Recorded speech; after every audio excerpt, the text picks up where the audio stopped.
Princess ডায়নার ছোট্ট একটা কথা ছিল, তার সাথে পরিচিত আমার কম বেশি সকলেই। সে বলেছিলেন, আমি যাকে ভালোবেসেছিলাম সে ছাড়া গোটা বিশ্ব আমায় ভালোবেসেছিল। সৌন্দর্য, ব্যক্তিত্ব কিংবা আভিজাত্য কোনো কিছুতেই প্রিন্সেস ডায়নাকে পেছনে ফেলবার মতো কেউ তার মৃত্যুর এত বছর পরেও আসেনি। অথচ তার স্বামীও তাকে ঘরে রেখে আসক্ত হয়েছিল পরমাণুতে, যার শেষটা হয়েছিল তাদের বিবাহ বিচ্ছেদ দিয়ে।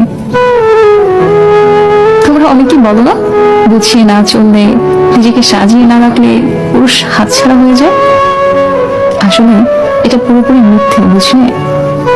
যার মানসিকতা নোংরা তার ঘরে ঘুর থাকলেও সে কাজের মেয়ের পেছনেই ঘুরে বেড়াবে, আর যার মানসিকতা পরিষ্কার সে দিনের পর দিন শত শত সুন্দরী নারী উপেক্ষা করেও শুধুমাত্র তার স্ত্রীর কথা ভেবে থেকে যাবে।